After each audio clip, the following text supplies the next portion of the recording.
Mic mic थोड़ा सा पास, थोड़ा सा ऊपर कर। माइक जो मेरे सामने बैठे हैं इनको देखिएगा, बीएड में है ये। यहाँ किसी लड़के को देखिए। कितने साल के हैं बेटा, क्या नाम है आपका? सर मेरा नाम गीता पाठक है। मैं गवर्नमेंट पॉलिटेक्निक मिर्जापुर का छात्र हूँ। तो कितने साल के हो? 21 ईयर्स। वेरी गुड, यानी आप इस योजना के अंतर्गत आते हैं। जी सर। ठीक है, अगर इस योजना में सरकार आपको कोई लोन दे जो कि ब्याज मुक्त होगा और सिक्योरिटी फ्री होगा, तो आप कौन सा व्यवसाय स्टार्ट करना चाहेंगे? सर व्यवसाय शुरू करने के लिए जैसे हम डेयरी फार्म खोल सकते हैं या फिर कृषि कार्य में लगाकर उसको आगे बढ़ा सकते हैं। आप क्या करना चाहते हैं? सर मैं तो उसे कृषि कार्य में लगाना चाहता हूँ। जी, कृषि कार्य में लगाना चाहता हूँ सर। क्या बात है, आपको समझ आ रहे हैं। ठीक है, वेरी गुड। तो अब हम ये बताएंगे, किसी अन्य व्यक्ति से पूछेंगे। ये मैडम बैठी है सामने, लेकिन पर्स को दीजिए। तो मैडम आपके आने का क्या था? पार्लर का ब्यूटिशियन। Beauty parlour. हाँ। चलिए हम शुरुआत यहीं से करेंगे। तो उन्होंने पहली चीज बताई कि ब्यूटी पार्लर। बेटा आप कैसे करना चाहेंगे? आप पूछ रहा हूँ, आप क्या शुरू करना चाहेंगे? चलिए एक बता ब्यूटी पार्लर, तो हम लोग बात करेंगे किस प्रकार के। हाँ, नाम बताइए। I am Satya Kasira. I am from Apex Institute of Pharmacy. Diploma Sir. second year student. Sir थोड़ा साइड हो जाइए। हम यहाँ पे उपस्थित हुए हैं मुख्यमंत्री युवा युवती के लिए, जिसमें हम जानेंगे इस अभियान का मकसद ये है कि इसमें हम जानेंगे कि हम कैसे कोई बिजनेस को स्टार्ट कर सकते हैं और लोगों को वो सेवाएं पहुँचा सकते हैं। आप कौन सा व्यवसाय स्टार्ट करना चाहिए? सर हम तो कई तरह से हम जैसे शुरू करना भी चाहेंगे तो पहले तो शिक्षा करेंगे। पहले हम जो शिक्षा होता है छोटे बच्चों को पढ़ाना, पहले सब यही होता है।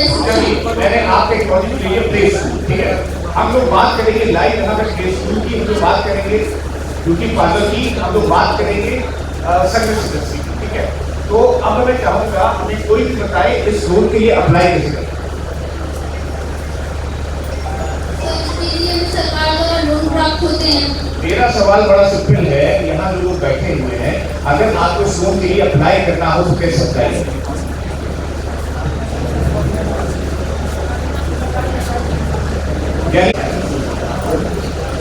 अब देखिए इस वेबसाइट पर हमारे, अब यहाँ पे हम नीचे आ गए। नीचे आने के बाद देखिए आप देखेंगे यहाँ पे 4-5 चीजें हैं। स्क्रीन हमें लेंगे, स्क्रीन।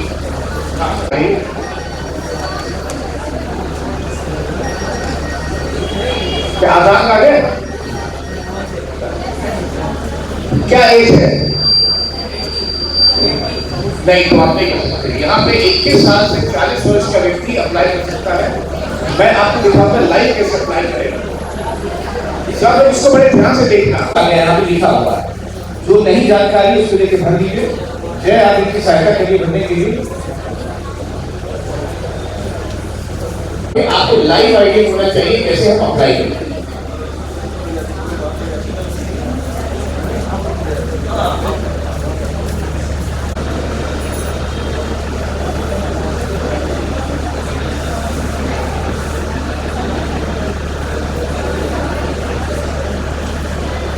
आपकी मसाई होती है।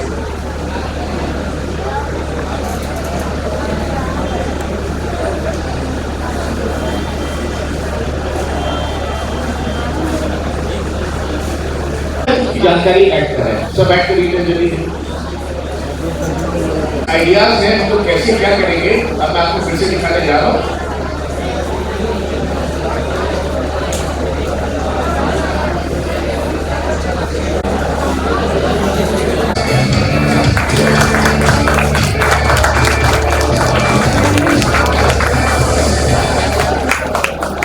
हेलो भैया, मेरा नाम मायन कपूर है और मैं मैकेनिकल इंजीनियर हूँ। हम लोग आज बात करने वाले हैं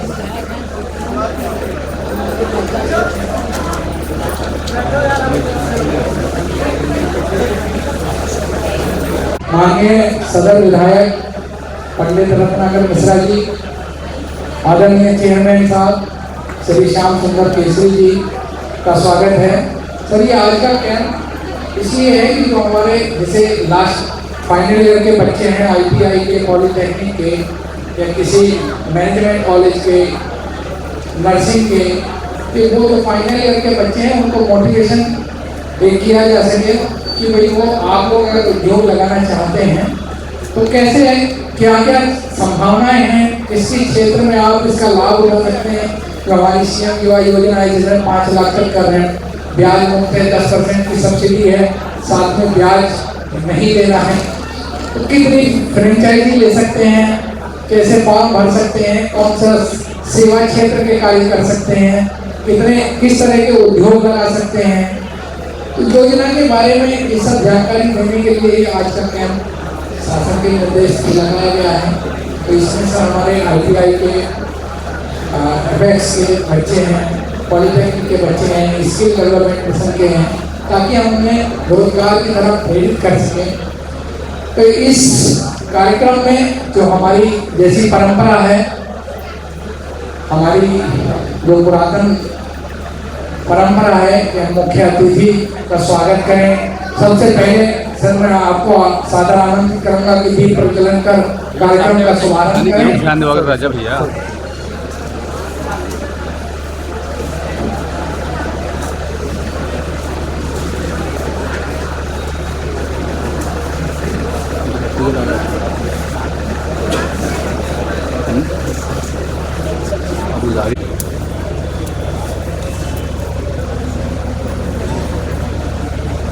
हाँ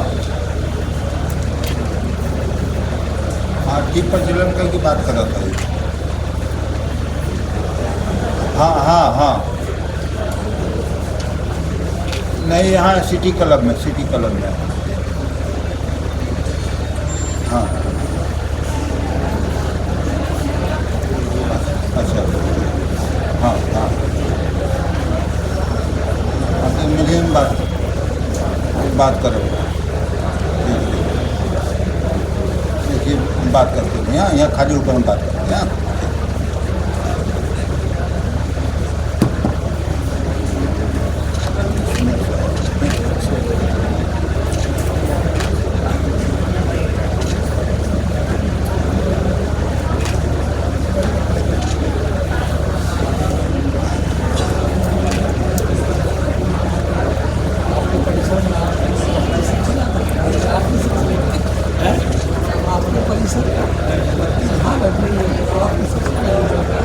नहीं अब तो दम बतला ना थोड़ा सा कटवा दो, अच्छे जी कटवा दो, चेहरा दिखा भाई साइड यार गुरु हम पीछे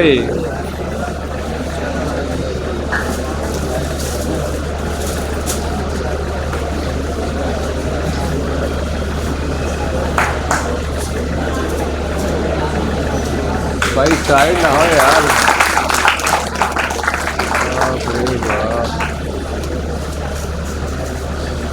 उसके संबंध तो है लोग हमारे लोग भैया क्या करिए कि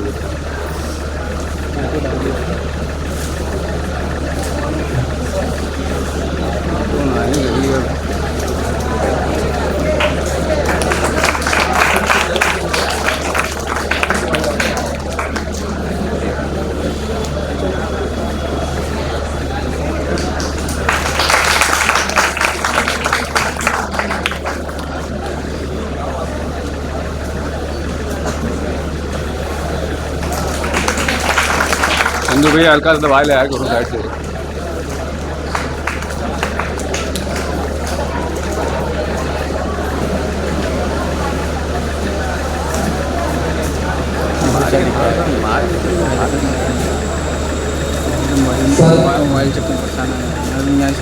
आपने अपना अमूल्य समय दिया, उसके लिए बहुत बहुत धन्यवाद, आभार।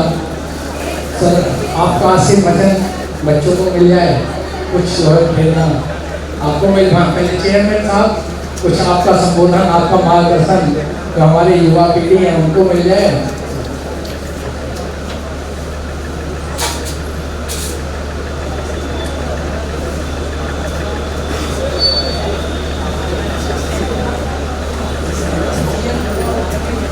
ठीक है।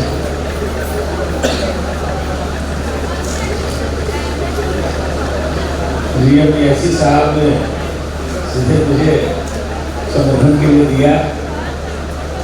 आपका धन्यवाद। हाँ, उपस्थित मुख्यमंत्री युवा उद्यमी विकास अभियान के इस कार्यक्रम में उपस्थित इस नगर के यशस्वी जनप्रिय विधायक आदरणीय श्री रत्नाकर मिश्र जी, मंचासीन थी, सामने हमारे साथ यहाँ उपस्थित भाजपा नगर के उपाध्यक्ष भाई गोपाल अग्रवाल जी, अश्विनी जी, विजय निषाद जी, सामने उपस्थित हमारी बहनें और यहाँ बहुत सारे युवा उद्यमी दिखाई पड़ रहे हैं। बंधुओं, आप सब जानते हैं, जब से माननीय मोदी जी की सरकार केंद्र में आई है, जब से माननीय योगी जी की सरकार प्रदेश में है, प्रदेश का लगातार चतुर्दिक विकास हो रहा है। एक डबल इंजन की सरकार एक दूसरे की पूरक होते हुए केंद्र की योजनाओं को धरातल पर उतारना माननीय मुख्यमंत्री जी का ड्रीम है। और जिस प्रकार से सरकार की योजनाओं का प्रचार प्रसार हर मीडिया व्यक्ति तक पहुंच रहा है और अधिक से अधिक लोग लाभान्वित हो रहे हैं। मैं आके यहाँ पे हमने ये पढ़ा था, आप सबको भी मिला होगा, हमारी सरकार युवा उद्यमियों के लिए क्या क्या योजनाएं हैं, और यदि उन योजनाओं के बारे में हम अच्छी तरह जानकारी करेंगे तब हम अपना और अपने लोगों का भला कर सकते हैं। होता क्या है कि जानकारी के अभाव में बहुत सारे लोग इधर उधर भटकते रहते हैं, हम सरकार की योजनाओं का लाभ नहीं उठा पाते, इस नाते हमारा आर्थिक विकास का पहिया बंद हो जाता है। यदि हमको तेजी से आर्थिक विकास करना है और देश को तेजी से आर्थिक विकास की ओर आगे ले जाना है तो 2047 का जो माननीय मोदी जी का विकसित भारत का सपना है वो आप युवाओं के बल पर है, आप युवाओं के कंधे से होकर गुजरता है। इस नाते यहाँ बहुत सारे नौजवान बैठे हैं, बहनें बैठी हैं, आप सब अधिक से अधिक इन योजनाओं के बारे में, सबके पास एंड्रॉइड फोन है, आप सब गूगल से सर्च करिए, जानिए, जो न समझ में आता है अपने अधिकारी के हम लोगों से पूछिए और इनका सहयोग लीजिए। प्रधानमंत्री रोजगार सृजन कार्यक्रम, मुख्यमंत्री युवा स्वरोजगार योजना, विपणन सहायता योजना, स्टैंड अप इंडिया योजना, ओडीओपी योजना, विश्वकर्मा सम्मान योजना, उद्यमिता विकास प्रशिक्षण कार्यक्रम, अन्य हस्तशिल्प पेंशन योजना, तमाम प्रकार के में लगभग 20-25 प्रकार की योजनाएं सरकार चला रही है। लेकिन हमारे लिए कौन सी योजना सुटेबल है, हम किस योजना में अपना और अपने परिवार का विकास कर सकते हैं, उसके बारे में पहले हमको मानक तय करना, उस मानक के हिसाब से फिर आगे बढ़ना चाहिए और अधिक से अधिक इसका फायदा सभी को मिले। पहले क्या होते थे, पहले भी योजनाएं बनती थी लेकिन सरकारी फाइलों में रह जाती थी, और जब से ये सरकार आई है योजना धरातल पर दिखाई पड़ रहा है। योजनाओं का इम्प्लीमेंटेशन हमारे अधिकारियों के द्वारा, विभाग के द्वारा भी किया जा रहा है, जनता भी जागरूक हुई है। यदि अधिकारी कहीं कमी करते हैं, अधिकारी कहीं गड़बड़ करते हैं तो जनता उनसे पूछती है कि योजना है, इसमें क्या है, हमको इस योजना का लाभ दिलाइए। तो जागरूकता बहुत जरूरी है, अवेयरनेस बहुत जरूरी है। आप सब पढ़ लिख कर अपने और अपने परिवार के विकास के लिए काम करें। सभी का कहीं ध्येय होता है कि हमारे परिवार की आर्थिक सुरक्षा होता है कि नहीं होता है? क्या होता है कि बच्चे? आप लोग बताइए, होता है कि नहीं होता है? तो उसके लिए क्या करना चाहिए, कुछ सोचना पड़ेगा ना। मैक्सिमम पढ़ने वाले लोग यही सोचते हैं कि हमको नौकरी करनी है। इंटर करने वाले, इंटर तक के बच्चों को पता नहीं रहता कि हमको आगे क्या करना है। आज मैक्सिमम सरकारी नौकरी चाहते हैं, सब सरकारी सरकार सबको नौकरी दे नहीं पाएगा, वहाँ एक सीमित संख्या है। इस नाते हमको खुद का अपना उद्यम विकसित करना है, खुद उद्यमशील बनना है, खुद उद्यमिता का विकास करना, खुद 2-4-10 लोगों को नौकरी देना। ये भाव हमने रहकर काम करेंगे तो आप खुद उद्यमी बन जाएंगे और आपके सहारे 2-4-10 परिवारों का भरण पोषण होगा। इस विजन से काम करते हुए आगे बढ़िए, अपने और अपने परिवार के बारे में सोचते हुए हमको क्या करना है, कौन सा योजना खड़ा करना है, कौन सी योजनाओं का फायदा लेना है, उस पर पूरी जानकारी करते हुए उसमें आगे बढ़िए। आज के शुभ अवसर पर इतना शुभकामना देते हुए माननीय योगी जी, माननीय मोदी जी का जो विजन है उस सपने को साकार करने में हम सब एक भागीदारी सुनिश्चित करें। इसी के साथ अपनी वाणी को विराम देते हैं। बोले भारत माता की वंदे मातरम। बहुत बहुत धन्यवाद। हमारे यही दिखा हम आदर और सम्मान के साथ अपने मुख्य अतिथि हमारे जनप्रिय लोकप्रिय माननीय विधायक सदर मिश्रा जी से निवेदन करूंगा कि अपना आशीर्वचन यहाँ उपस्थित बच्चों की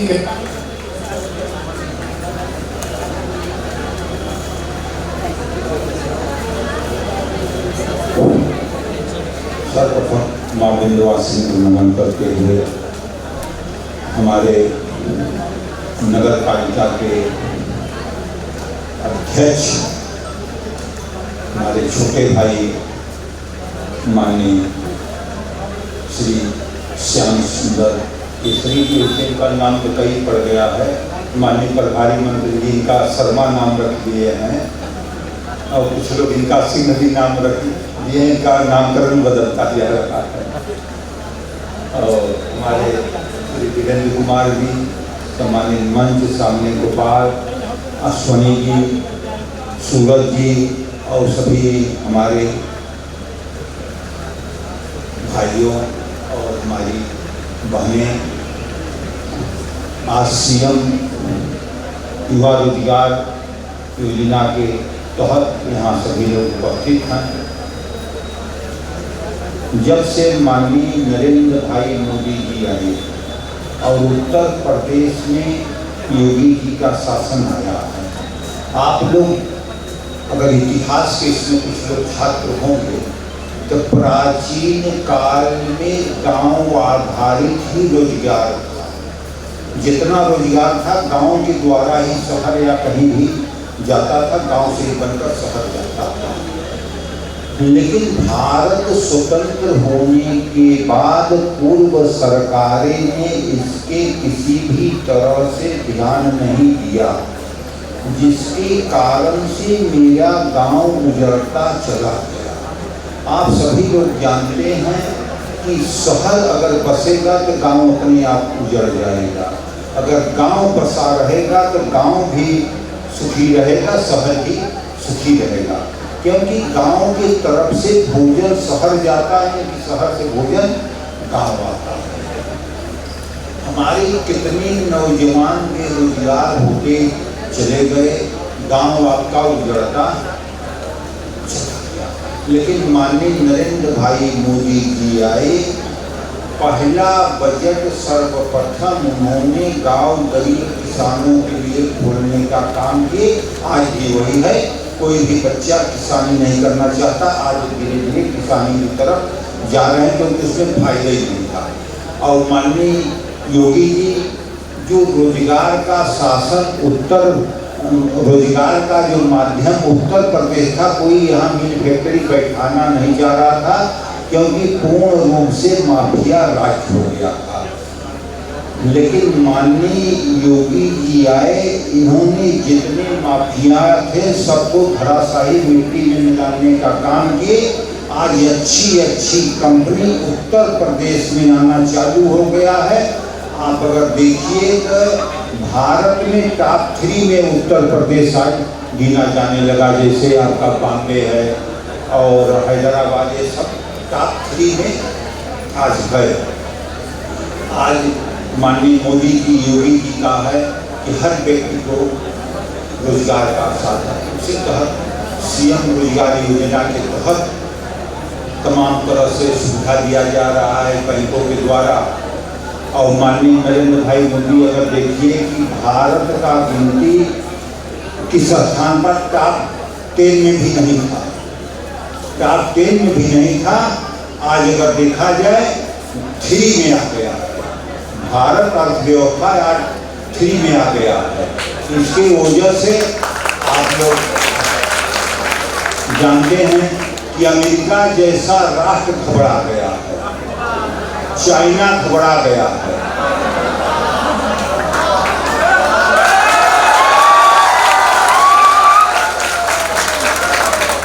वो लोग घबरा गए हैं कि भारत का जो विकास जिस तरीके से हो गया है, 11वां 12वां से टॉप 3 में आना ये कोई मामूली बात नहीं है 11 सालों में। और वो लोग घबरा गए हैं कि अब इसके बाद चाइना को पछाड़ना है। चाइना का टोटल मिल फैक्ट्री वहां से बंद होकर भारत की तरफ आ रहा है। एप्पल जैसा अमेरिका का कंपनी भारत में आकर नोएडा में लगने का काम किया अपने उत्तर प्रदेश में। अब आप सोचिए कि अमेरिका एप्पल वाले से कहा कि अगर आप भारत में खोलेंगे तो मैं यहाँ आपका बिक्री नहीं होने देंगे। वो घबरा गया केवल भारत के उससे। अभी आज कल का आप लोग देखे होंगे अमेरिका काफ़ी दिन से भारत के पीछे पड़ा हुआ है। वो टैरिफ जो है 25% लगा दिया है कि भारत से जो हमारे यहाँ सामान आएगा उसमें अलग से टैक्स 25% लेंगे। तो हमारे यहाँ से जाता क्या है? अधिकांश अमेरिका में कालीन जाता है। अमेरिका नहीं लेगा लेकिन कालीन के लिए तमाम राष्ट्र खुला है, हम बेच लेंगे। अमेरिका के माथे हमारा देश नहीं रहेगा।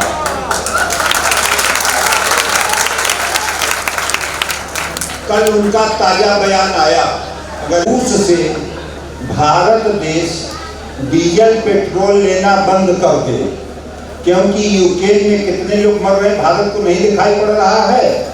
भारत ने कड़े शब्दों में कल दो टूक जवाब दिया। इससे पहले किसी भी प्रधानमंत्री या देश के नेताओं का हिम्मत नहीं पड़ता था कि पाकिस्तान अमेरिका जैसे को साफ जवाब दे दे। कल साफ शब्दों में कह दिए कि पहले मैं अपने देश का हित देखेंगे। अमेरिका वहां से बिजनेस कर रहा है तो नहीं, मैं अपने देश हित में वहां से डीजल पेट्रोल लेकर दूसरे राष्ट्र को बेचने का काम कर रहे हैं। तो उसको क्यों हो रहा है तकलीफ? तो टैरिफ लगा दे, मुझे कोई इसका डर नहीं है। मुझे पहले अपने देश का देखना है, क्योंकि हमारे देश में डीजल पेट्रोल की वजह से अर्थव्यवस्था सुधरा है। क्योंकि तमाम राष्ट्र जो है मुझे देने का महंगा दे रहे हैं, जहाँ से मुझे सस्ता मिल रहा है मैं रूस से ले।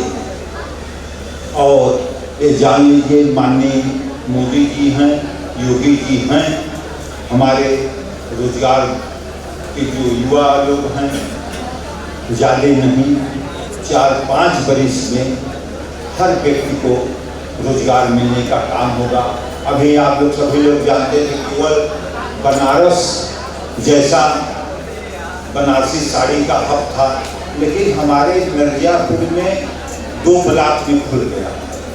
एक हमारा आपके 96 ब्लॉक, ये डेरवा के पास दुलारो माता मंदिर का नाम तमाम लोग सुने होंगे, बीजापुर के पास। वहाँ एक साड़ी बनाने का खुल गया। हमारी समूह के बहनों के द्वारा जो बना रही हैं, दिन भर में जो 3-4 साड़ी बना रही हैं, उनको लागत आ रहा है 500-600 रुपया। लेकिन वो थोक में जो बेच रही हैं करीब 1400-1500 का, वो बनारस के लोग आकर यहीं खरीद ले रहे हैं। एक गांव में एक तरह से रोजगार देने का, और तमाम तरह से गाँव में पावर लोग भी बहुत जगह आप देखे हैं कि हमारी सरकार जो विभाग द्वारा वितरित भी हुआ है और लोग लोन लेकर उसको कर रहे हैं, तो रोजगार अपने गांव में हो रहा है। आज माननीय नरेंद्र भाई मोदी जी किसकी बदौलत सपना देख रहे हैं कि विकसित भारत 2047 तक मुझे बनाना है? ये देख रहे हैं केवल आप लोगों की बदौलत देख रहे हैं कि मेरा विकसित भारत बन जाए। और आप सभी लोग जानते हैं कि किसी समय में मेरा भारत देश सोने का चिड़िया था। हाँ, सोने का चिड़िया बनना चाहिए, लेकिन माननीय नरेंद्र भाई मोदी कभी नहीं बनने देंगे, नहीं बनने देंगे। सोने की चिड़िया ऐसा कोई पकड़ कर लेकर चला जाएगा। माननीय नरेंद्र भाई अगर मोदी बनाएंगे तो सोने का बब्बर शेर बनाएंगे कि दुनिया का किसी का देश का ही मत पकड़े, कि भारत की तरफ हाथ उठाकर देख सके। बब्बर शेर रहेगा, कोई आएगा उसको फाड़ कर खा जाएगा। सोने की चिड़िया को कोई पकड़ कर लेकर चला जाएगा। अभी आप लोग ताजा स्थिति देखिए, रूस यूक्रेन का लड़ाई 2 वर्ष से ज्यादा चल रहा है। सारे लोग सोच रहे थे यूक्रेन महाशक्ति है, शक्तिशाली है रूस, और यूक्रेन उसके आगे उसी से कटा हुआ छोटा बच्चा है। लग रहा था एक दिन में रूस इसको धराशायी करके खत्म कर देगा, लेकिन 2 साल से ऊपर युद्ध चल रहा है, तमाम रूस का अर्थव्यवस्था धराशायी हो गया। उधर आपके इसराइल का भी देखिए युद्ध चला ही है, जो कि पहला वो लक्ष्मण रेखा सभी लोग जानते हैं ना, जो लक्ष्मण जी सीता माता की जो खींचे थे कि कोई अंदर नहीं आ सकता। पहला इसराइल बनाने वाला था कि कोई बाहरी आक्रमण हो जाए, लेकिन उसके बाद भी उसका फेल हो गया था। तमाम इसराइल में ईरान का वहाँ जाकर गिरा हुआ, लेकिन माननीय नरेंद्र भाई मोदी के नेतृत्व में देखा जाए अपने देश की वैज्ञानिक लोग जो भी अस्त्र शस्त्र बनाए आज दुनिया का सबसे उत्तम है।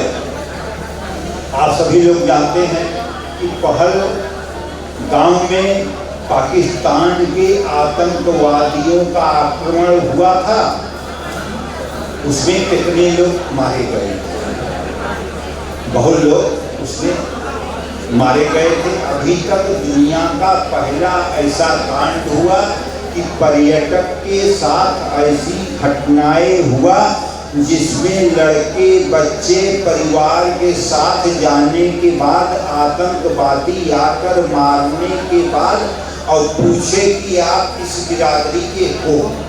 जात बिरादरी पूछकर कभी नहीं होता था, और वो पूछने के बाद मारने का काम की एक महिला से कहे जाकर अपने मोदी से कह दो कि पाकिस्तानी आतंकवादी ने मारा है, जो करना है कर दो। ये लोग नहीं जानते कि जब हमारी बहनें इस सिंदूर मांग में भरा जाता है, सिंदूर का कीमत होता है। माननीय नरेंद्र भाई मोदी जी ने सिंदूर ऑपरेशन क्यों रखा, इसको जानकारी रहना चाहिए। अबला कभी अबला नहीं रहेगी, वो सबला होकर चिंगारी बन के दिखाएगी, और वो चिंगारी बन के पाकिस्तानी दिखा दिया। 15 दिन तक माननीय नरेंद्र भाई मोदी शांति से बैठे थे, सारे लोग अपने लोग कहना चालू कर दिए थे। लग रहा है नरेंद्र भाई मोदी हाथ में चूड़िया पहन कर बैठ गए, लेकिन माननीय नरेंद्र भाई किस्म के नीत वाले हैं कि विपक्षी मर जाए, हमारे तरफ किसी भी तरह से क्षति भी न होने पाए। उसी तरह से 15 दिनों बाद माननीय नरेंद्र भाई मोदी जी ने पूरे दुनिया को दिखा दिए कि सिंदूर का क्या कीमत होता है। हमारे भारत देश के नौजवान दुनिया के सबसे बहादुर हैं, और पाकिस्तान को 25 मिनट में धराशायी करके 50 बरस पीछे धकेल कर, और वहाँ के प्रधानमंत्री और सेना अध्यक्ष सभी बैंकर में जाकर छिपकर अपने सीरियस से रोने लगा कि युद्ध विराम दीजिए, मैं ऐसा कभी नहीं करेंगे, क्योंकि जो परिवार उनका अस्त्र वाला था वहां जाकर गिरा, वहां रिसाव होना चालू हो गया था। प्रधानमंत्री के घर से 10 किलोमीटर जाकर गिरा, सारे लोग दहशत में हो गए। हमारे देश का एक छोटा बच्चा भी बैंकर में जाने का काम नहीं किया, सब नौजवान सीना तान कर घूम रहे थे। ये माननीय नरेंद्र भाई मोदी जी और हमारे वीर सैनिकों की वजह से पाकिस्तान होने लगा।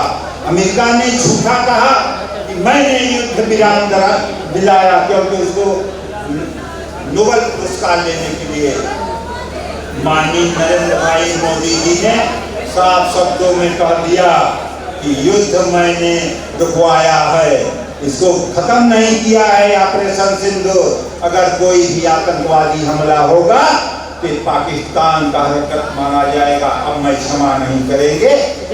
और उन्होंने सदन में बता दिया कि 16 अप्रैल से 22 जून के बीच में वहां के राष्ट्राध्यक्ष से मेरा एक भी बात नहीं हुआ है, कोई भी साबित नहीं कर सकता। अमेरिका हमेशा झूठा राजनीति करता है और अपने देश के राजनेताओं को क्या कहे। अपने देश के राजनेताओं पार्टी का विरोध करते करते भारत का कब विरोध करने लगा उनको ये पता ही नहीं। बताइए, कह रहे थे कि ये पाकिस्तान का कोई दोष नहीं, उन्हीं को उसमें विदेशी लोग कहने लगे कि पाकिस्तान आक्रमण नहीं किया था, भारत ने करने का काम किया।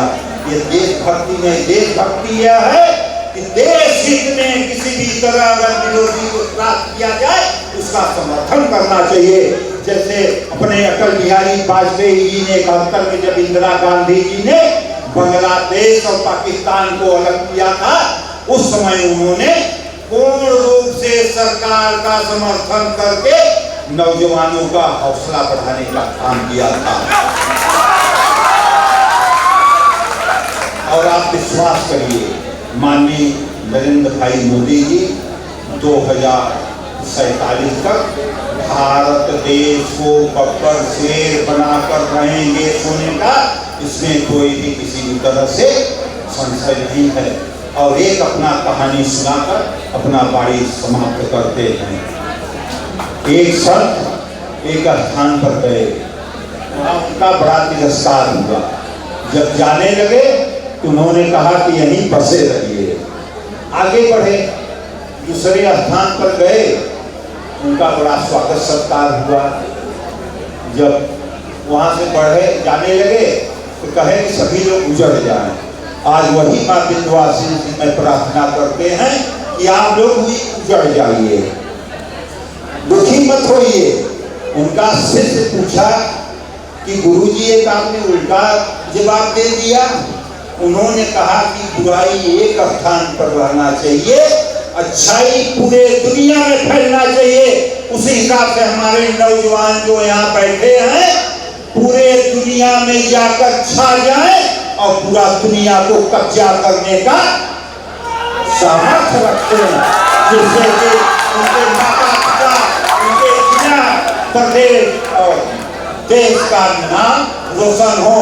जैसे हमारे एक भटेरा गांव का मिर्जापुर के मेरे विधानसभा का जाकर इंग्लैंड में मेयर बनने का काम हुआ है। इस समय जैसे इंग्लैंड का प्रधानमंत्री भारतीय देश का है, उसी हिसाब से हमारे सारे नौजवान माँ विंध्यवासिनी पूरे दुनिया में उनको छाने का समर्थ दे। जय माँ विंध्यवासिनी, जय भारत। जो बच्चे हैं उनमें जोश का संचार हुआ।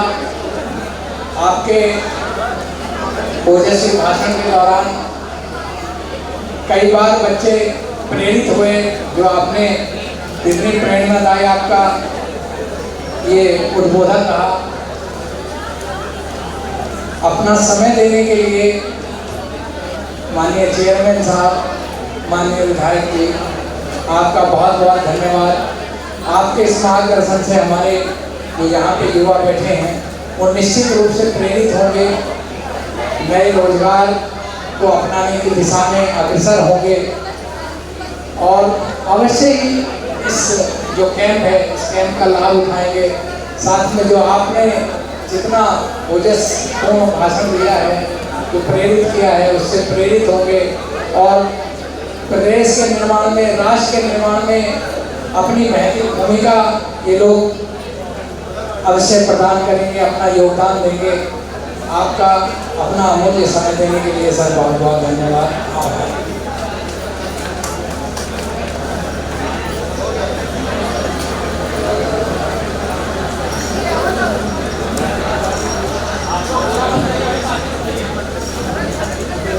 चलिए इस वाले सेक्शन को थोड़ा हम लोग आगे स्टार्ट करते हैं। जैसे मैंने ये बताया, इस योजना अगर हम यहाँ पे मान लीजिए एल्युमिनियम फाइल जो आज की तारीख में हमारा रिक्वायरमेंट होता है उसको लेके शुरुआत करेंगे, तो उसका एक छोटा सा वीडियो मैं आपको दिखाता हूँ जिससे आपको समझ में आ जाएगा कि ये रफ्तारी कितना अच्छा लगता है।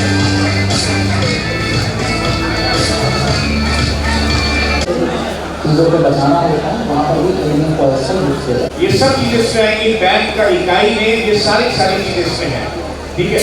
तो आप इसमें देख सकते हैं किस प्रकार से आप इसको डाउनलोड कर सकते हैं। कौन से सप्लायर्स हमारे हैं ये देखिए। अगर मान लीजिए ब्रेड मेकिंग यूनिट हम शुरू करेंगे तो कौन से सप्लायर्स की लिस्ट है वो भी हम आपके साथ शेयर करते हैं। ये देखिए, ये हमारे आगे सप्लायर की लिस्ट, सप्लायर का नाम आ गया, फोन नंबर आ गया और वेबसाइट आ गई। तो आप लोग सब कुछ इस माध्यम से यहाँ पे देख सकते हैं। तो अभी तक कोई शक सवाल किसी का? तो एनी क्वेश्चंस?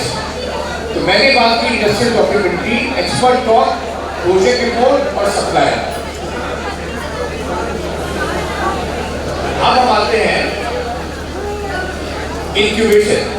इंक्यूबेशन में हमारी वेबसाइट आप जीएसटी के लिए कैसे अप्लाई करें, आप उद्यम सर्टिफिकेट के लिए कैसे करें और आप रिपोर्ट कैसे बनाएं, ये सारी की सारी चीजें हमारी वेबसाइट पर है। अब फॉर एग्जांपल अगर आपको एक बैंकेबल रिपोर्ट बनानी है तो ये आप आए बैंकेबल प्रोजेक्ट रिपोर्ट पे और ये आपने सबमिट किया। आपका नाम, मोबाइल नंबर, ईमेल आईडी, आपकी कंपनी का नाम, कौन सी कैटेगरी है, कितना खर्चा आएगा और ये आपने सबमिट कर दिया।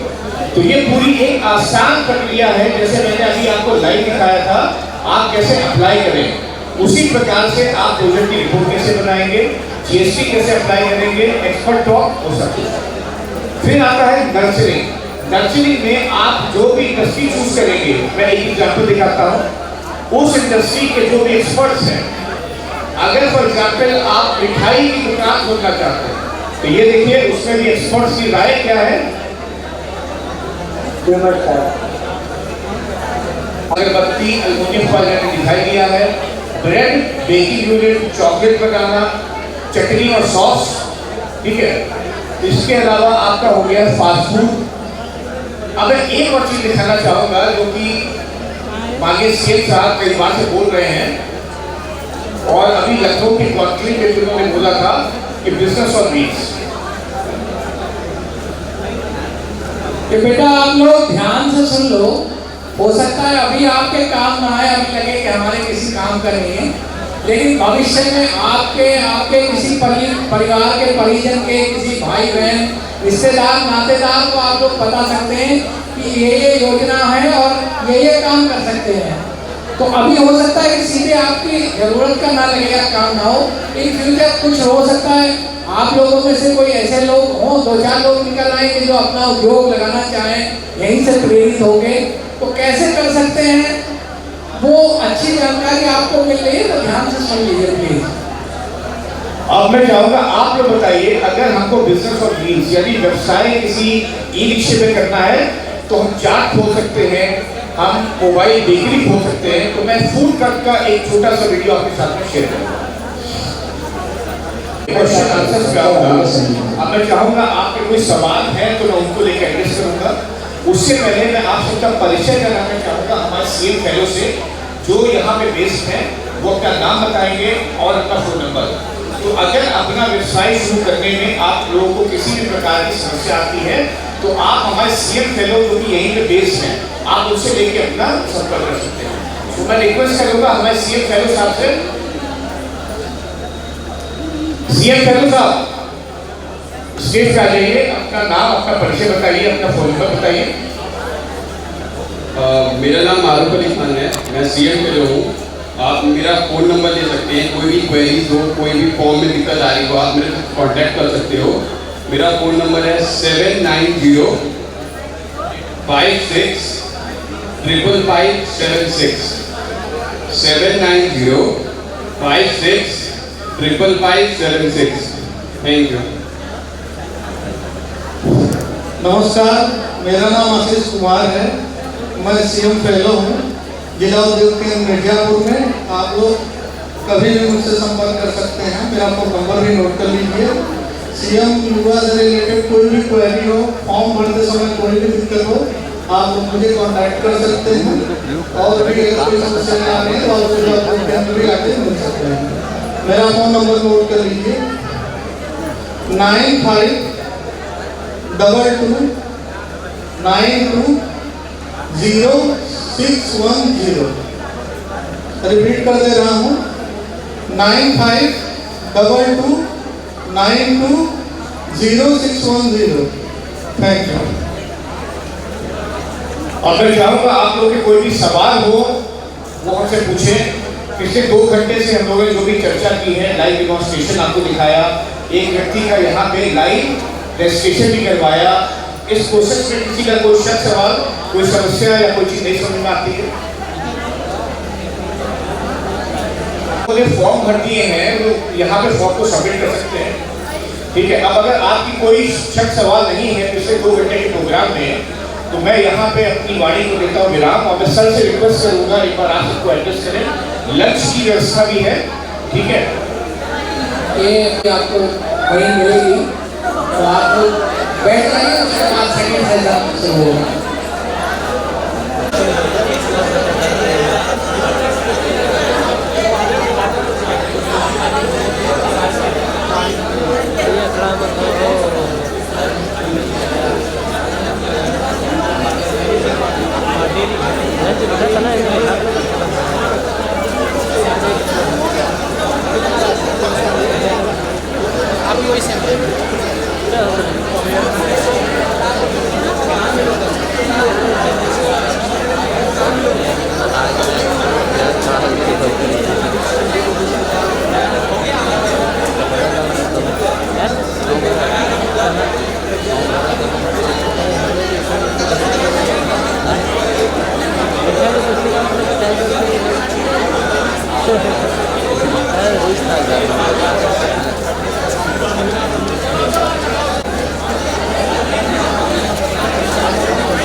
पानी खत्म बा चंद्रशेखर हो जाए कुछ पी ले।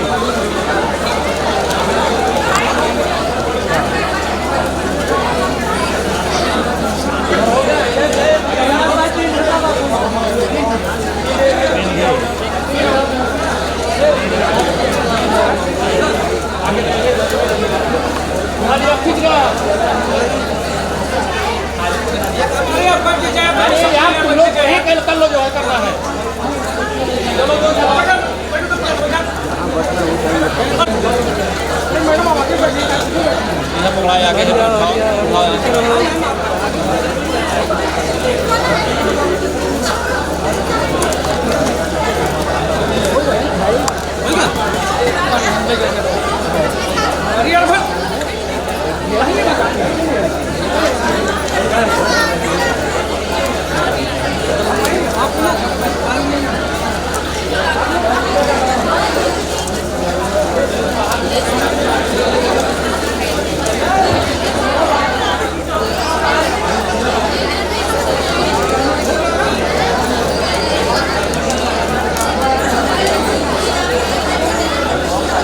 बढ़िया, तो पहला इस लड़के ने बड़ा अच्छा लीड किया।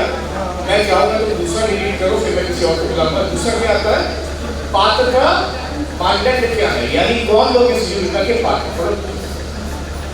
उत्तर प्रदेश की मूल निवासी होना अनिवार्य है।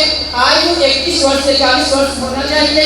न्यूनतम शैक्षिक योग्यता 8वीं पास 12वीं पास को प्राथमिकता है।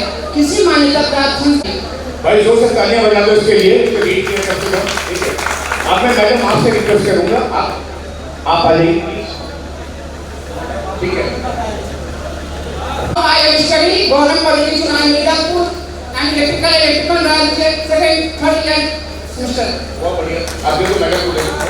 मेरा नाम अनुराधा सिंह है। मैं बिलानी कॉलेज की एमकॉम की लास्ट ईयर की स्टूडेंट हूँ। 5 लाख तक 100% ब्याज सब्सिडी 4 साल तक और गारंटी मुक्त ऋण। 5 लाख से 10 लाख तक अतिरिक्त राशि लाभार्थी को स्वयं वित्त पोषित करनी होगी। मोरेटोरियम अवधि मोरेटोरियम यानी कि 6 महीने तक आपको किसी भी प्रकार का EMI नहीं लेना है। 6 महीने के बाद ही आपका EMI स्टार्ट होगा।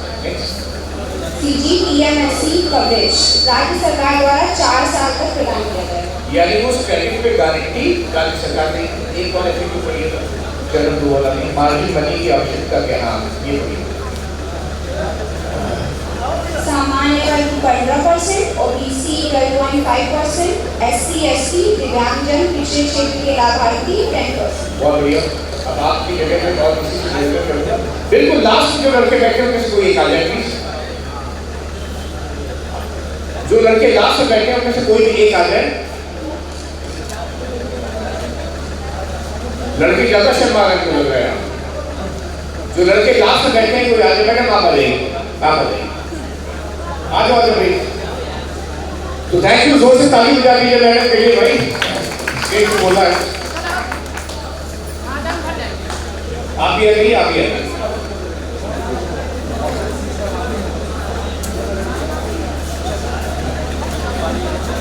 अब आप ये पढ़िए, कौन कौन से व्यवसाय योजना के अंतर्गत निषिद्ध है?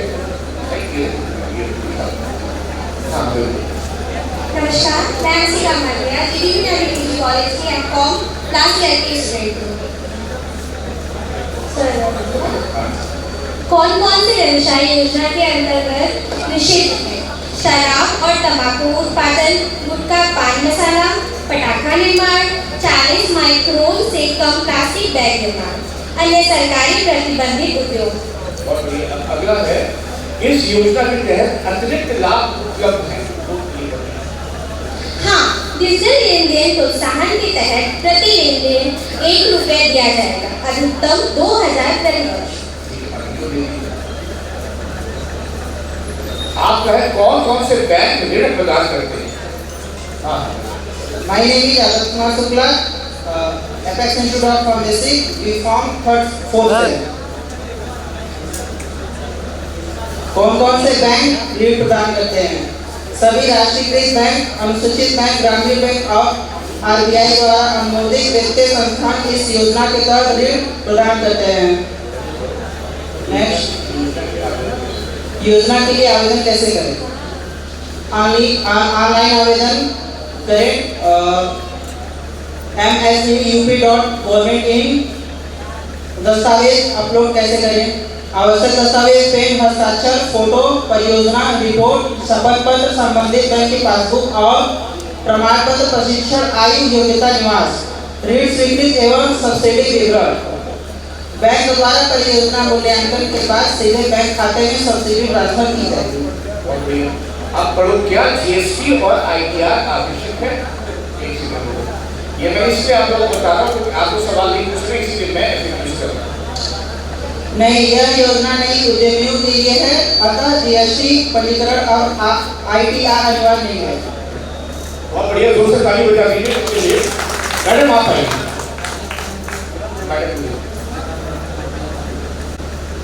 क्या GST और ITR, क्या कोई आवेदक अपने जिले के बाहर बैंक शाखा चुन सकता है?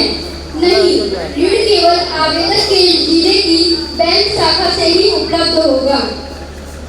यदि किसी के पास पहले से GST या उद्यम आधार है तो क्या यह पात्र होगा? नहीं, यह योजना नए उद्यमियों के लिए है। क्या व्यवसाय स्थापित करने के लिए भूमि का मालिक होना आवश्यक है? नहीं, किराए की संपत्ति स्वीकृत है। क्या CA प्रमाणित परियोजना रिपोर्ट आवश्यक है? नहीं, CA प्रमाणित रिपोर्ट की आवश्यकता नहीं है। आखिरी के 2-3 और हैं, थोड़ा सब कर लीजिए, जो पीछे से निकल रहे हैं। ऋण राशि का वितरण कैसे किया जाता है? उपकरण, मशीनरी आदि के लिए सीधे आपूर्तिकर्ता को भुगतान किया जाएगा एंड कार्यशील पूंजी कैश क्रेडिट के रूप में दी जाएगी। क्या कुछ व्यवसायों के लिए कौशल प्रमाण पत्र अनिवार्य है? हाँ, चिकित्सा या कंप्यूटर प्रशिक्षण केंद्र जैसे व्यवसायों के लिए कौशल प्रमाण पत्र आवश्यक है। टर्म लोन और कार्यशीलता पूंजी कैसे आवंटित की जाती है? कुल परियोजना लागत का न्यूनतम 10% टर्नकी के रूप में, शेष राशि कार्यशील पूंजी के रूप में। बहुत बहुत शुक्रिया दोस्तों, ताली बजा दीजिए। अब देखिए फायदे को नहीं, इसके लिए यूपी का मूल निवासी होना चाहिए। कोई अन्य सवाल? तो कोई अन्य सवाल?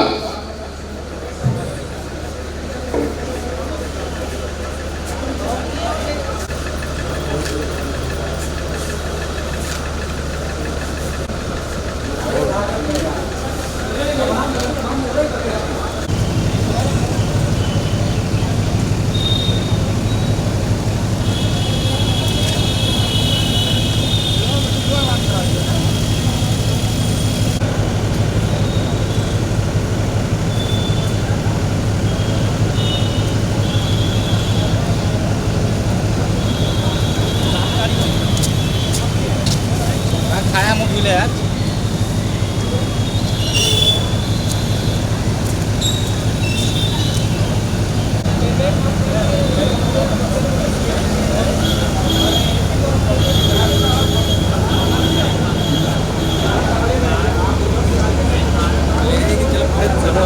हमारे तो बैटरी लो।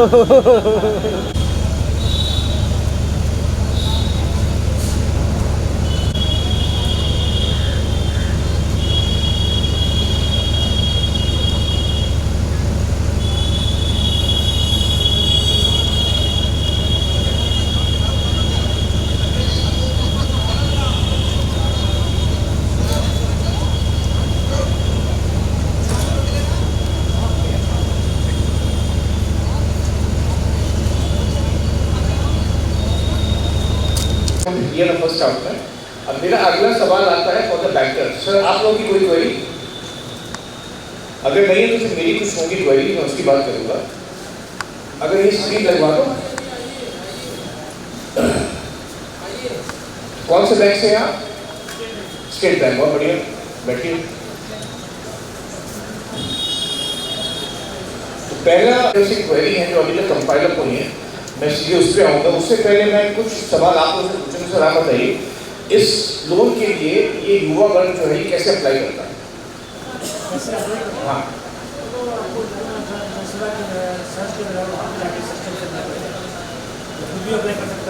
ओके। बेसिकली क्या है, हमारी जो वेबसाइट है msme.gov.in, वो उसी के माध्यम से अप्लाई कर सकता है। उस वाली वेबसाइट के अंदर पूरा प्रोसेस है, वो कैसे करेगा लॉगिन, अगर आप लोगों ने देखा हो। अगर नहीं देखा होगा तो मैं आप लोगों को शो भी कर सकता हूँ, ठीक है। उसी में बैंक की जो रिपोर्ट होती है वो भी एक ऑटोमेटिक है, यानी कि अगर ये बोलते हैं कि सीए से करवाओ या किसी उससे कराओ तो वो चीज़ नहीं है। आइडिया हमें बेसिकली उसको ये करना है, गाइड करना। कई बार वो ऐसी रिपोर्ट आपको देगा जिसका आपके लिए कोई फायदा नहीं है, आप उसको लोन देंगे। कई बार वो ये भी आपसे बोलेगा कि टर्म लोन थोड़ा ज़्यादा कर लीजिए, या वो आएगा मेरे अकाउंट में, लेकिन ऐसा नहीं होता। जो टर्म लोन होता है वो सीधे जाता है सप्लायर के पास, राइट। अब हम सीधे कुछ जो क्वेरीज होती है बैंकर्स की, सीधे उस पर आऊँगा। ये कंपाइल की गई है।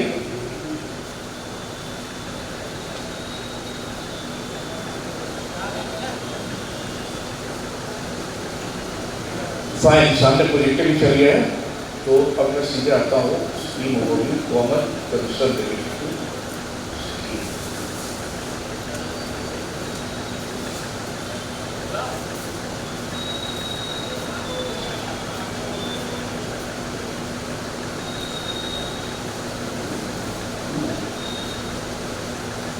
उसकी स्क्रूटिनी करता है। स्क्रूटिनी करने के बाद वो क्या काम करता है, अगर उसमें कुछ कम ज्यादा हुआ उसको लेके रिवर्ट बैक करता है। उसके बाद ये जाती है कि बैंक के पास, बैंक का अधिकारी उस प्रोजेक्ट की स्क्रूटिनी करता है, राइट।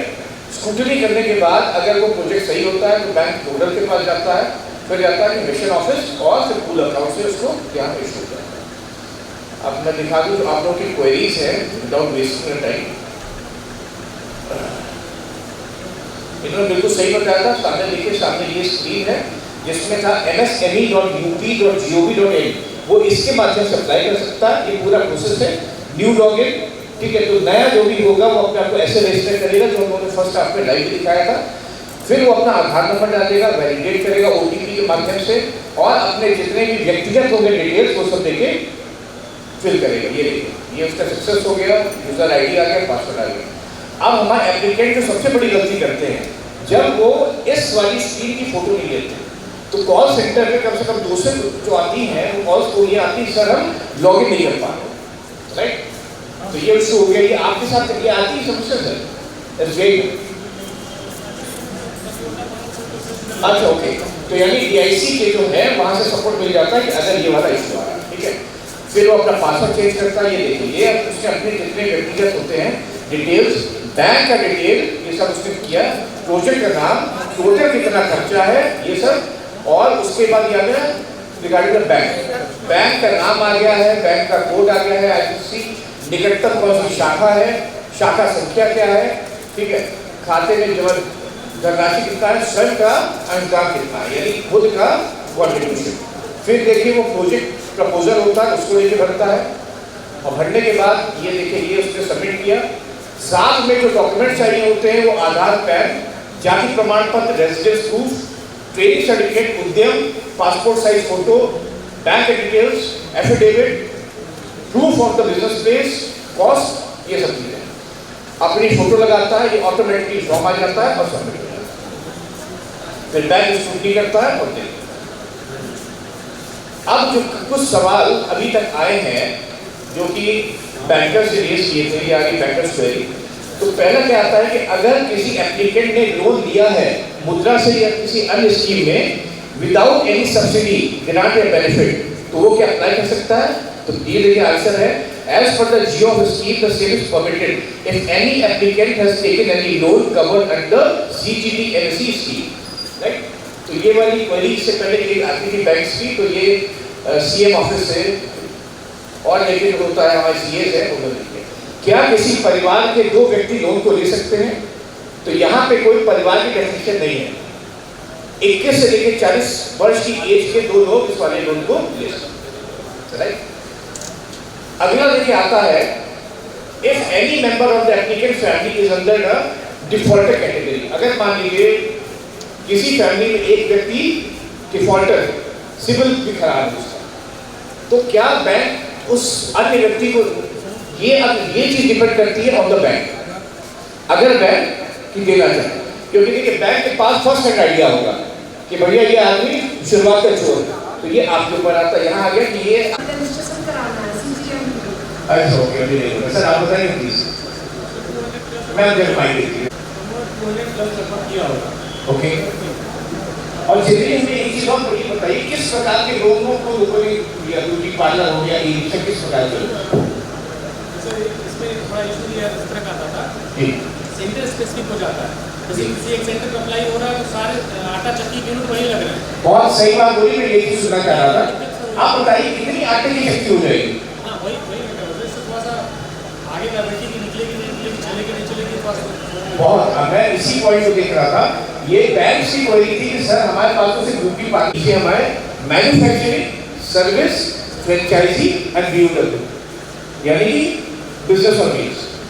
इस लखनऊ की एनक्लेव में कॉन्क्लेव जो हुआ था उसमें CM साहब ने BOW यानी बिजनेस ऑफ मीन्स को लेकर काफी लोगों को प्रोत्साहित किया। तो मैं दिखाता हूँ कैसे अप्लाई होता है, क्या होता है, ये देखिए। अब फूड स्टॉल कार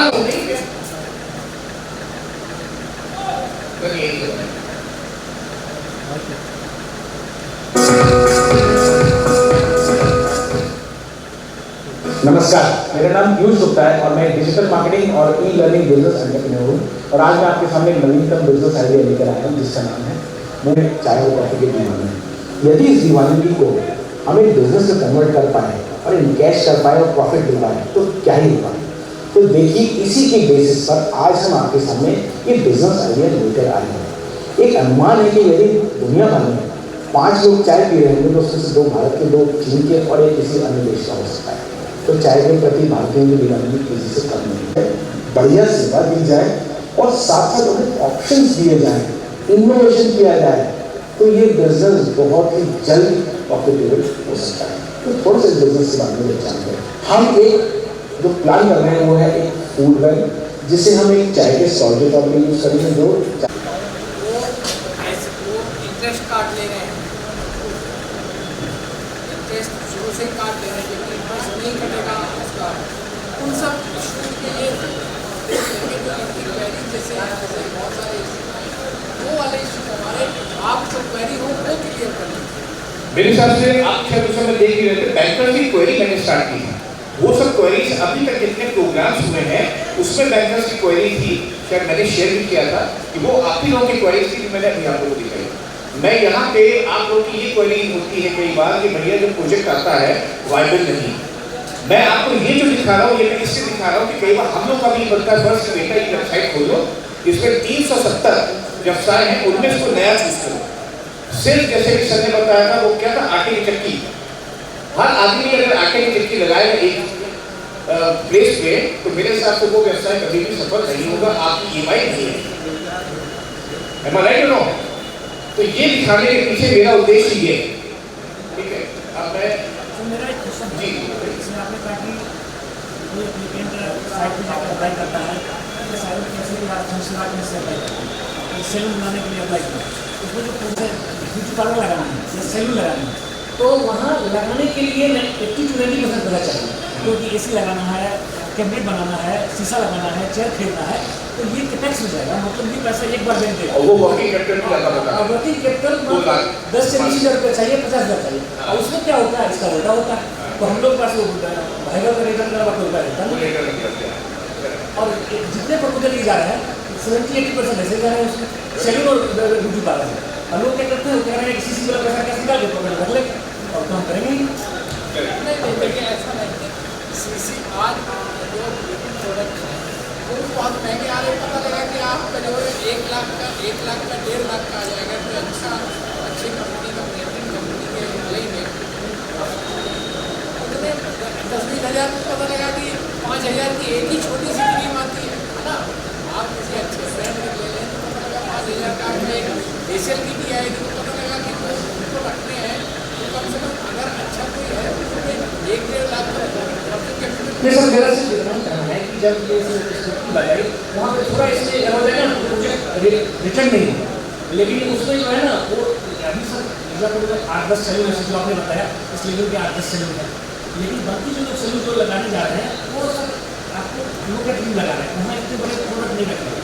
10-12 जो बड़े बड़े सैलून वैसे खुलेंगे तो लगेगा आप सही कर रहे हैं। अगर मान लीजिए इस लेवल का सैलून खुलेगा तब 2 लाख 3 लाख 4 लाख रुपये का प्रोडक्ट के चाहिए। इसमें जितने डॉक्यूमेंट्स हैं वो सबकी लिस्ट में है, ठीक है। तो अगर ब्रांड मेकिंग करना है तो क्या क्या सबमिट करना पड़ेगा? यस सर, अगर ब्रांड मेकिंग है तो उन लोगों को एप्लीकेशन को क्या क्या सबमिट करना for the bank brand making. हाँ, ब्रांड मेकिंग डबल रोटी वाले ना, क्योंकि अगर वो सही आपको पेपर ही दे देंगे, हाँ ठीक है, बाद में इन्होंने ओके करके आपके पास आए, आप बोलेंगे सही है। तो मेरा यहाँ पे आप सबको मैं क्यों अवगत करा रहा हूँ कि ये सब चीजें हैं इसमें कि ब्रांड मेकिंग के लिए उनको क्या क्या चीजें सबमिट करनी है। फिनाइल अगर बनाना है तो क्या क्या है उसका रिक्वायरमेंट A to Z सब कुछ यहाँ पे मौजूद। तो आपका ये वाला एक अच्छा था, ये देखिए GST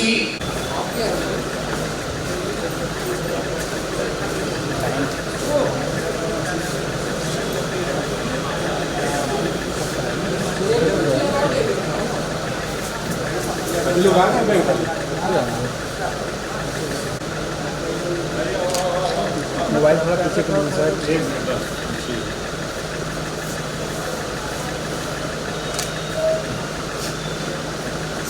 और अंदर आइए सर।